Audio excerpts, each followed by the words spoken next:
El primer tema de la clase, ¿no?, que vimos se titula Revolución Francesa, ¿verdad? Revolución Francesa. Y cuando nosotros hablamos justamente de la Revolución Francesa, chicos, debemos tener siempre presente que la Revolución Francesa viene a ser un proceso de grandes cambios, ¿sí? Un proceso de grandes cambios eh, que ocurrieron en Francia. Esos cambios se dieron a nivel económico, social y político. La clase social que impulsó la Revolución Francesa, la clase social que fue la que va a impulsar este gran proceso, se va a denominar burguesía. La burguesía quería llegar al poder en Francia. Para esto quiso acabar con el antiguo régimen, o sea, acabar con el poder del rey, la monarquía absolutista de Francia, también acabar con el poder que tenía todavía la Iglesia Católica y sobre todo acabar con el poder de los llamados señores feudales, que eran aliados al rey y que seguían explotando a miles de campesinos en las provincias francesas. Otra cosa que también tenemos que recordar, por ejemplo, es conocer cómo era la situación económica de Francia antes de la revolución. Recuerden que el aspecto económico, Francia se encontraba en una total crisis, ¿verdad? Sí, una total crisis. Chicos, a ver, Adriana Vergara Quinto es del salón. A ver. Sí, sí, profesor. Gracias, gracias, chicos. Listo, muy bien, ahí está. Entonces, recuerden que Francia, como les decía, se encontraba sumido en una crisis económica, una profunda crisis económica. Y esa crisis obviamente se podía explicar a través de varios problemas. Recuerden que Francia había invertido dinero. ¿Te acuerdas en qué conflictos había invertido dinero Francia?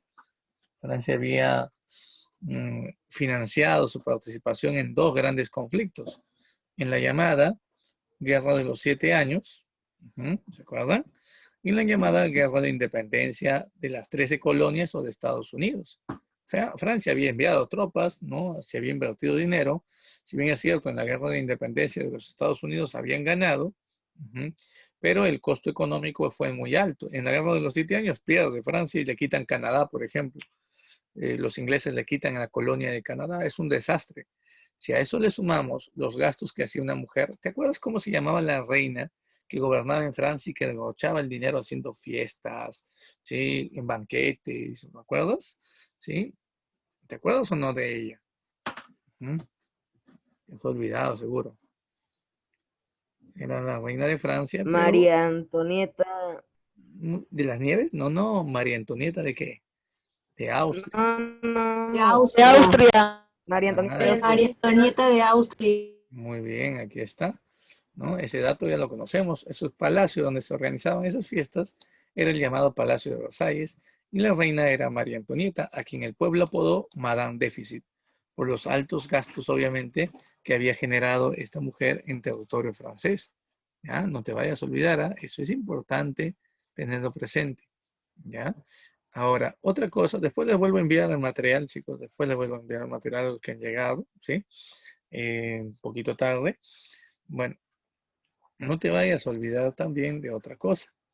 Francia seguía en crisis, ¿no? Sobre todo porque la producción de trigo, que era lo que más se terminaba cultivando en Francia, había disminuido a costa de unas sequías, largas sequías, 10 años de sequía, lo cual había reducido la producción del trigo y por lo tanto había encarecido los productos como la harina y el pan. El pan que era un alimento básico para la población francesa. En conclusión, el pueblo de Francia vivió hambre. No podían pagar el excesivo precio que se encontraba el pan en ese tiempo. Así que el pueblo en hambre, los monarcas haciendo fiesta, imagínate, no parecía nada bueno para la mayoría de la población que era el pueblo. Y si a eso le sumamos los problemas sociales que existían, profe, por ejemplo, ¿qué tipo de problemas sociales? Esto, miren chicos, Francia se encontraba dividido en 3 estamentos. Francia se encontraba dividido en 3 grupos sociales, 3 estamentos. Cuando yo te hablo, por ejemplo, de 3 grupos sociales o 3 estamentos, tenemos que recordar nosotros, sobre todo aquí,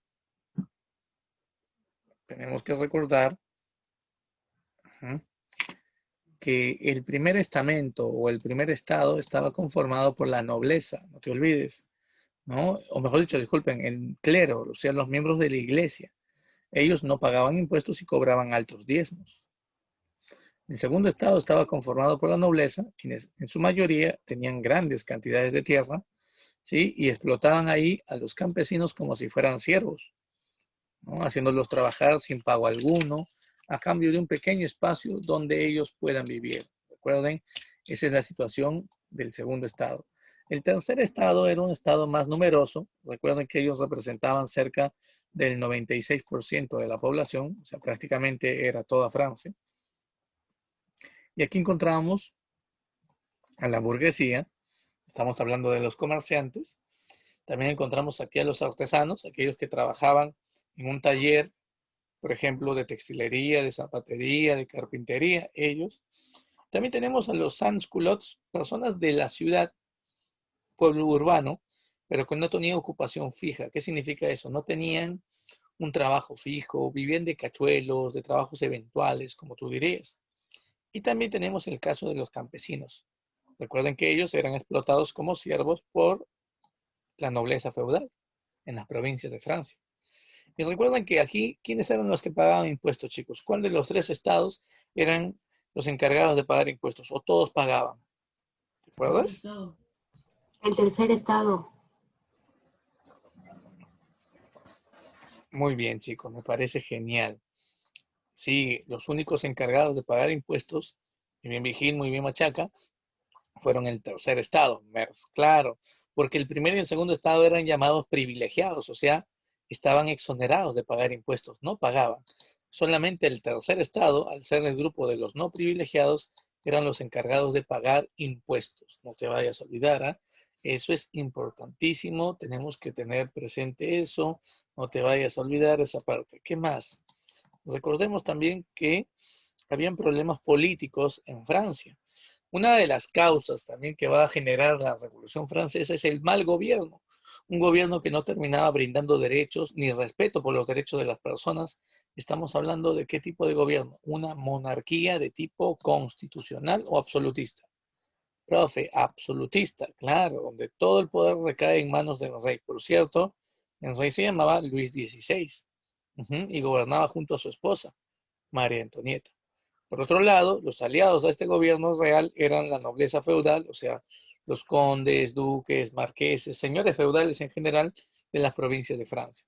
Entonces, estos eran los motivos tanto económicos, políticos y sociales que motivaron a la revolución. Si a eso le sumamos las causas de tipo ideológicas, como por ejemplo la influencia de nuevas ideas, las llamadas ideas ilustradas, Francia va a terminar, ¿no?, teniendo mucho motivo, la población de Francia, mucho motivo para poder luchar por la igualdad, para iniciar una revolución.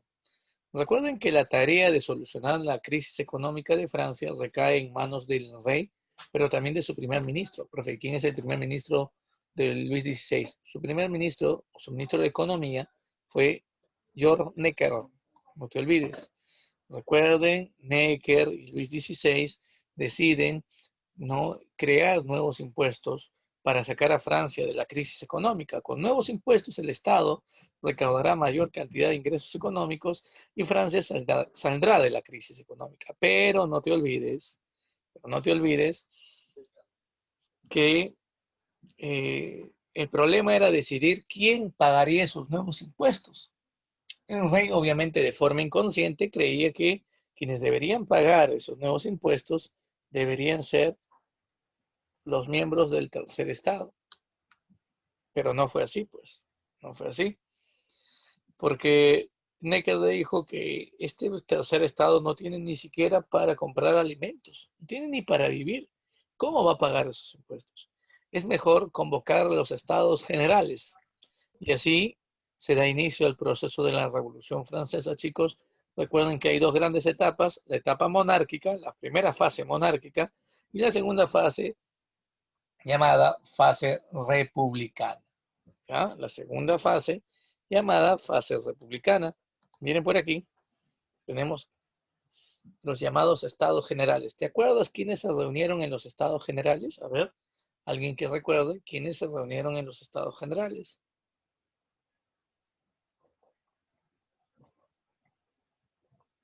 A ver, chicos, ¿Quién se reunió en los estados generales?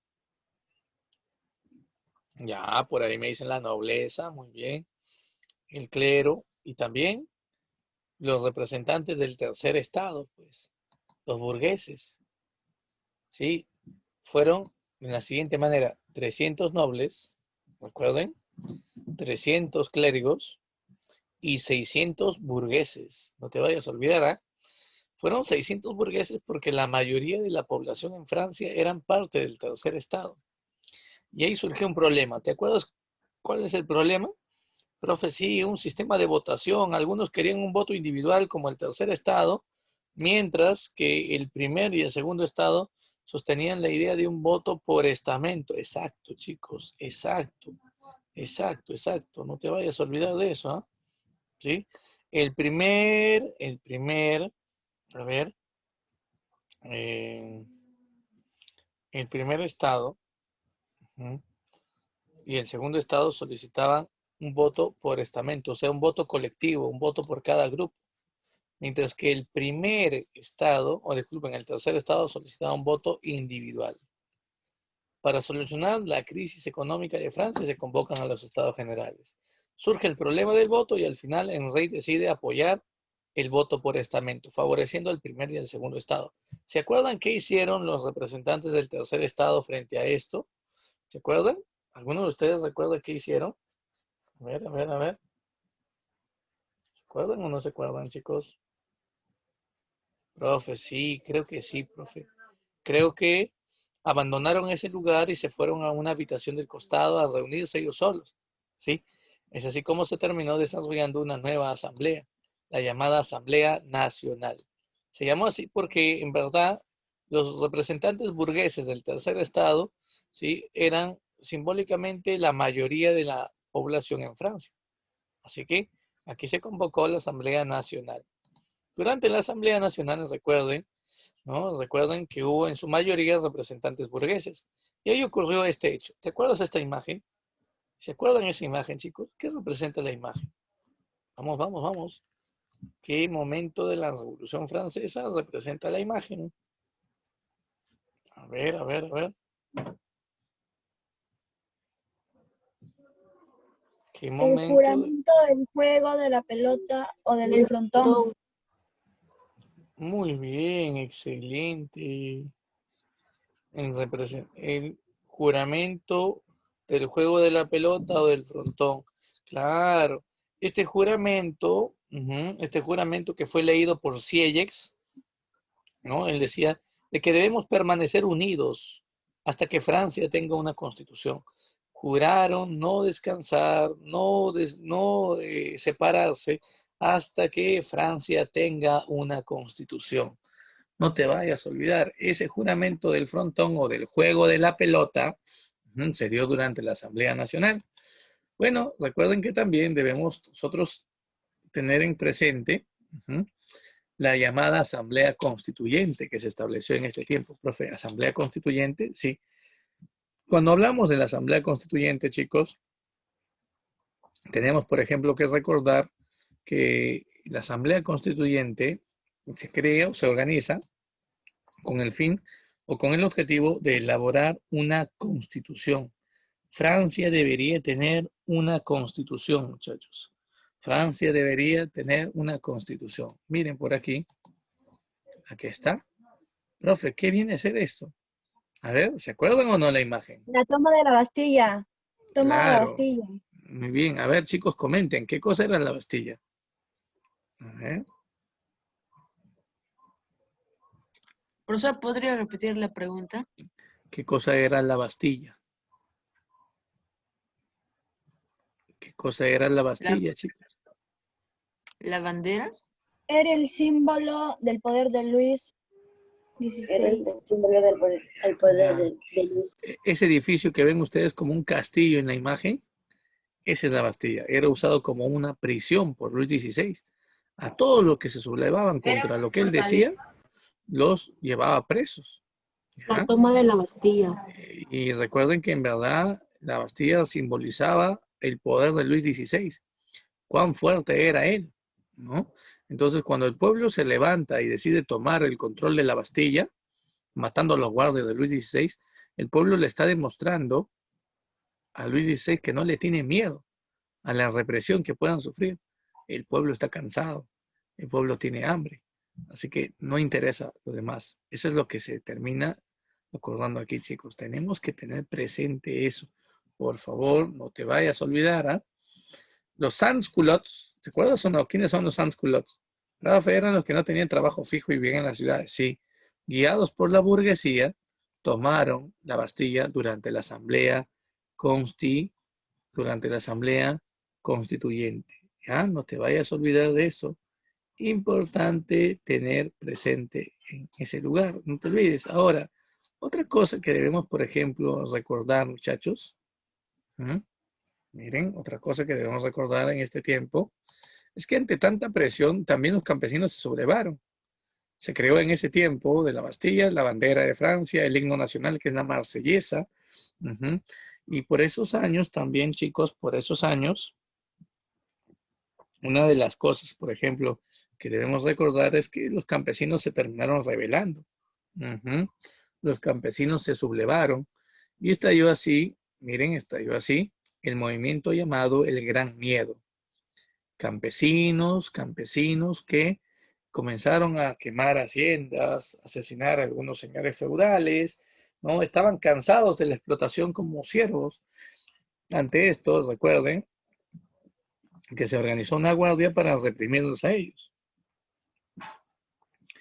Y por otro lado, chicos, el rey permitió la creación de este documento, la Declaración de los Derechos del Hombre y del Ciudadano. Documento que fue el logro más importante de la Revolución. Fue el principal aporte de la Revolución Francesa. ¿Ya? No te vayas a olvidar de eso, por favor. Ahora, otra cosa que, por ejemplo, debemos también tener presente, otra cosa que debemos tener presente nosotros, viene a ser lo siguiente. Se creó una constitución para la iglesia, para el clero. En esa constitución del clero se le prohíbe a los miembros de la iglesia cobrar diezmos, se les quita también sus tierras, así el poder de los miembros de la iglesia se reduce. También por ese tiempo se da una sublevación campesina. Pero incluso Luis XVI aprovecha esas circunstancias y trata de huir, trata de escapar, ¿sí? Junto a su familia disfrazados de campesinos. Al final, ellos fueron capturados, ¿sí? No te vayas a olvidar. Ellos fueron capturados justo antes de llegar a la frontera de Austria. Fueron llevados ahora presos a un nuevo palacio, el Palacio de las Tullerías. Por esos años también en Francia se crea la primera constitución. Esta constitución garantiza los derechos de las personas y se establece, por ejemplo, un nuevo derecho, el derecho al sufragio, el derecho al voto. Pero recuerden chicos, que no era un voto para todos, era un voto censitario. Primero tenías que hacer un censo y las personas tenían que pagar un impuesto que era equivalente a 3 días de trabajo para que puedas tú tener derecho al voto. ¿Ya? Entonces, una de las cosas que debemos recordar es esa, por ejemplo. ¿Qué más? Miren por aquí. Se establece otra asamblea más. Sí, tenemos que hablar nosotros de la llamada asamblea legislativa. Ya, no te vayas a olvidar. Ahora, una de las cosas que debemos, por ejemplo, recordar nosotros de esto, chicos, es que aparecen los clubes políticos. ¿Qué son? Grupos políticos, ¿no? Lo que van a ser después partidos políticos. Tenemos, por ejemplo, los girondinos. Profe, ¿quiénes son los girondinos? Los girondinos vienen a ser la gran burguesía. Ellos querían formar una república, eran moderados. No te olvides, ellos no querían violencia extrema, pero querían cambiar la forma de gobierno, querían que la monarquía termine y se establezca una república en Francia. Los jacobinos, un grupo de izquierda, representaban a la pequeña burguesía, también querían la república, pero eran los radicales, extremistas. Ellos sí querían, ¿no?, violencia. Por ejemplo, ellos estaban de acuerdo con, por ejemplo, asesinar al rey Luis XVI. ¿Ya? Entonces hay que tener en cuenta esto, chicos. Y por ahí tenemos también a los fuldenses. Profe, ¿quiénes son los fuldenses? Los fuldenses, muchachos, son los monarquistas. Claro, son aquellos, ¿no?, son aquellos que querían que el rey siga gobernando en Francia. Ellos son los fuldenses, no te olvides. Por otro lado, miren, por otro lado, por ese tiempo hay dos países que terminan invadiendo Francia. Profe, ¿cuáles son? Austria y Prusia. Austria y Prusia invaden Francia, chicos. Profe, una pregunta. Si Austria y Prusia invaden Francia, si Austria y Prusia invaden Francia, ¿por qué lo hacen? Porque ellos consideran que la revolución también podría llegar a sus países y que así como la revolución está acabando con la monarquía absolutista de Luis XVI, el rey de Francia, también la revolución podría llegar a su país y podría afectarlos a ellos. Así que rápidamente se organiza un ejército conformado por sans-culottes y obtienen una victoria. ¿Sí? Se obtiene, muy bien Claudio, se obtiene una victoria en la batalla de Valmy. Por otro lado, chicos, el pueblo, por ejemplo, acusa a Luis XVI de ser quien conspiró contra la revolución. Luis XVI fue quien avisó, a Austria y a Prusia de atacar Francia. Así que miren lo que va a hacer el pueblo. Toma por asalto las Tullerías. Estamos en los primeros días, el 10 de agosto específicamente de 1792, y el rey y su esposa fueron capturados. Ahora ya no son aceptados como reyes, son destronados y se les lleva a juicio. Y bueno, tú debes saber cuál fue el resultado de ese juicio, ¿no? Profe, Guillotina. culpables y van a ser castigados. ¿Cómo? Guillotina, dicen. Sí, chicos, van a ser sentenciados a muerte. Pero Francia está empezando una nueva El etapa. rey. Están empezando la fase republicana, pues, ¿no? Aquí ya no va a estar el rey presente. Más bien, como ustedes deben saber,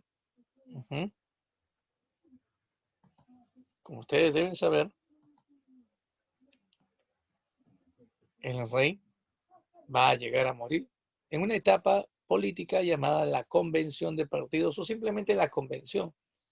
Los primeros que van a gobernar Francia en este tiempo son los girondinos, la gran burguesía. Gobierno girondino primero.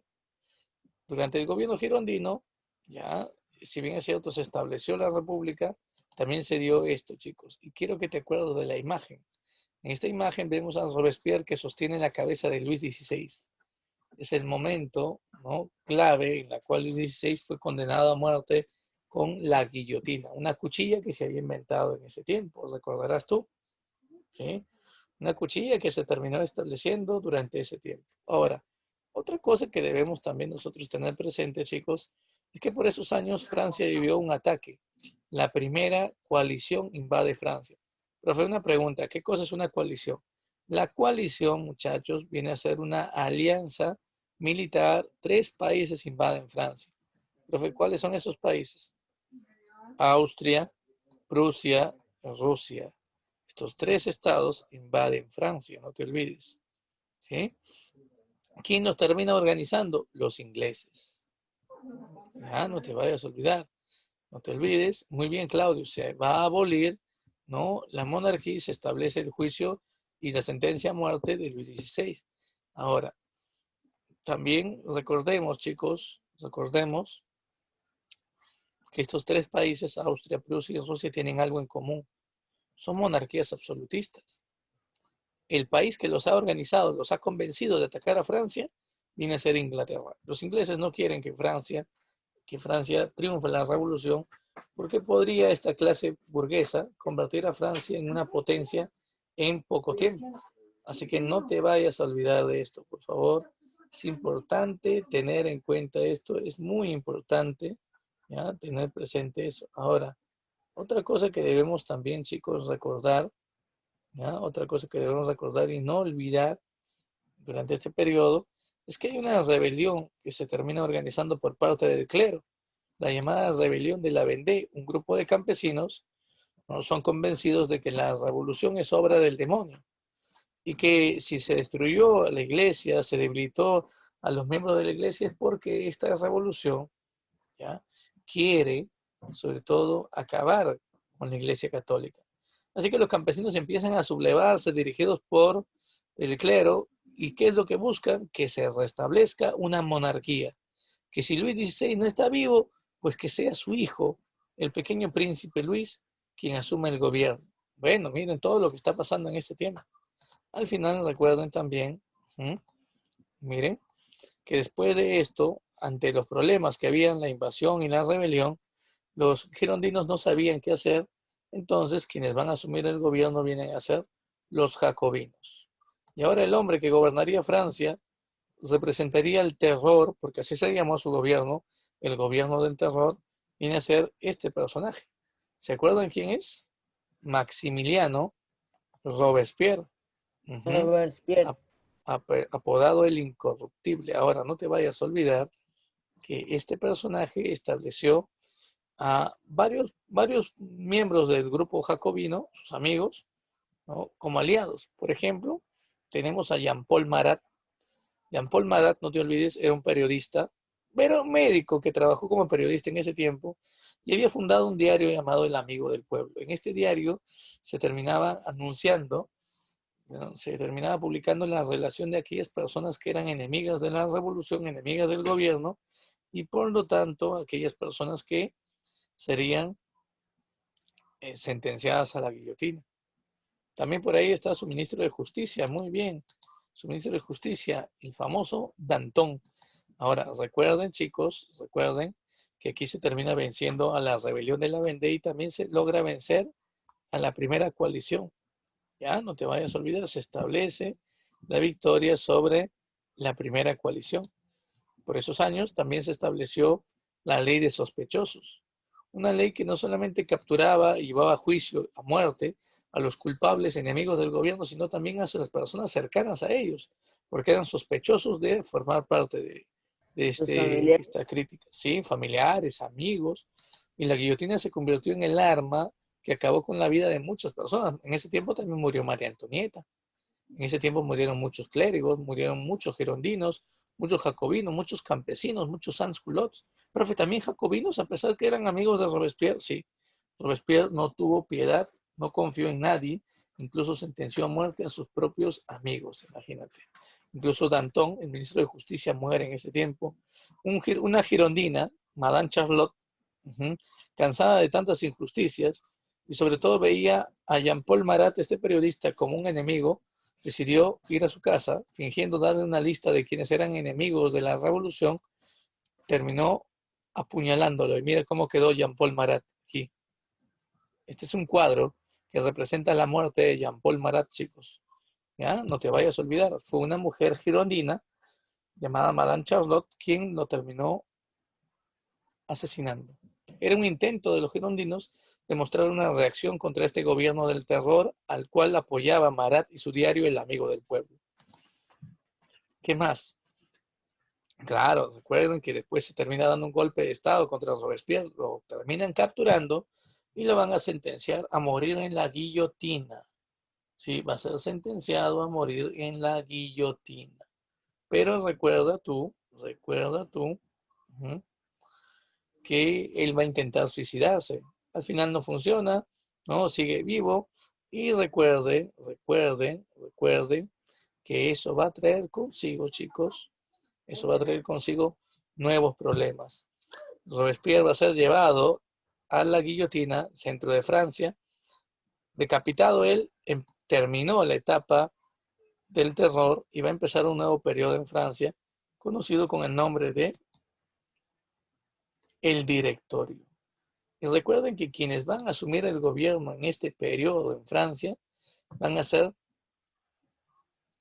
5 directores, 5 girondinos, chicos. 5 directores girondinos van a controlar el gobierno en Francia. El problema era que muchas personas tomando decisiones en el gobierno, eran muchas personas y las decisiones se tomaban muy lentas. Era un caos. Encima Francia seguía siendo invadida por la segunda coalición. Había una crisis económica y otra rebelión campesina. ¿Se acuerdan quién fue el general que hizo frente a todos estos problemas en este tiempo? Había un general francés que llegaría a tomar No el el poder mediante Graco. un golpe de No Estado. el ¿Cómo se llama? Graco. No No, el no. Graco. Manuel Graco es el que lideró la rebelión campesina, la rebelión de los iguales. ¿Quién fue ese general francés que enfrentó a esta rebelión, acabó con los enemigos de Francia? Napoleón Bonaparte. Napoleón Bonaparte. Claro, era Napoleón Bonaparte, chicos. Aquí está, no te vayas a olvidar, el gran Napoleón Bonaparte. Y aquí lo tenemos dando el golpe de Estado, que se llamó 18 de Brumario, no te olvides. Y justamente ahora tenemos que hablar de Napoleón, pues. Recuerden, Napoleón primero asume el gobierno como cónsul y después, recién, 5 años después, asumirá el cargo de emperador. Ya, no te vayas a olvidar.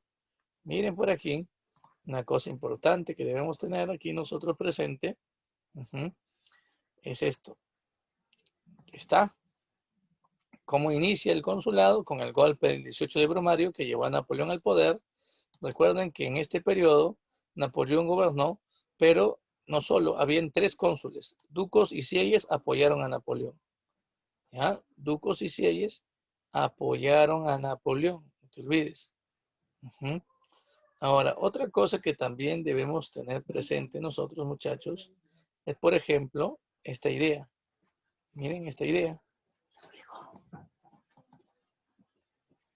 Sí, se terminó firmando el concordato con el Papa, ¿ya? Con el Papa Pío VII, una alianza con la Iglesia para evitar problemas. Pero también por ese tiempo, Francia terminó recibiendo una obra de derecho. ¿Te acuerdas cómo se llamó la obra jurídica más importante en ese tiempo? ¿Cómo se llama la obra de leyes que creó Napoleón? ¿Bien? Se llamó Código Civil Francés. Código. Sí, Código Civil Francés o el Código Napoleónico. Aquí está. Además se creó un banco también, no te vayas a olvidar. El banco, el Código Civil, que es importante, ¿no? Es la obra jurídica más importante. ¿Y en qué periodo se creó esta obra? Si te preguntan, se creó en el consulado, no en el imperio, en el consulado, antes del imperio. También Napoleón enfrentó a sus enemigos, recuerden, a la segunda coalición, la terminó enfrentando y la venció en una batalla llamada Batalla de Marengo. Después de esa batalla se firman los acuerdos de paz con Austria, se firman la paz también con Inglaterra en ese tiempo, ¿no? Y por ese tiempo también, chicos, Napoleón recibió un intento de golpe de Estado, lo querían asesinar, Napoleón se salva y toma esto como un pretexto para autoproclamarse emperador.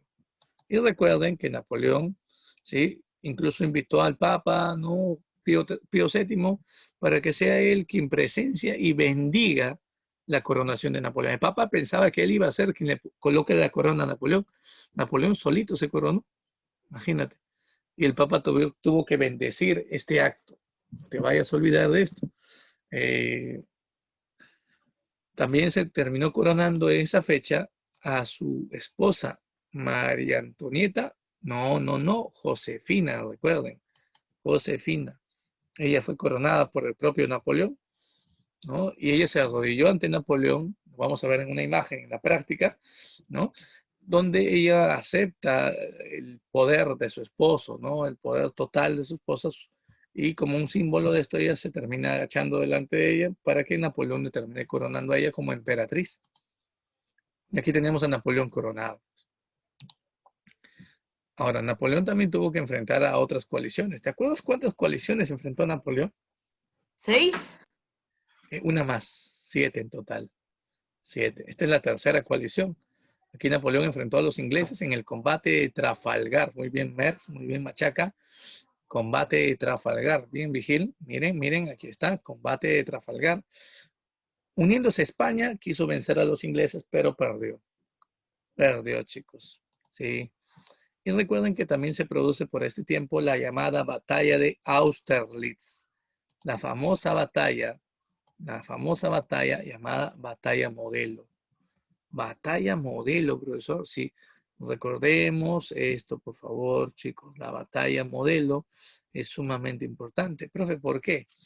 Miren, en primer lugar, chicos, debemos de entender nosotros que esta batalla modelo es también llamada la batalla de los 3 emperadores. Se le llama modelo porque la victoria asombrosa de Napoleón tenía que ser imitada por otros generales a futuro. Si quieres saber qué más ocurrió durante el Imperio Napoleónico, en 10 minutos continuamos, chicos. ¿Sí? Vayan descargando a ver la práctica e intenten marcarlo, a ver con el resumen que tienen, con lo que hemos explicado, qué tal les va. ¿Sí? No se demoren, por favor, chicos, en conectarse.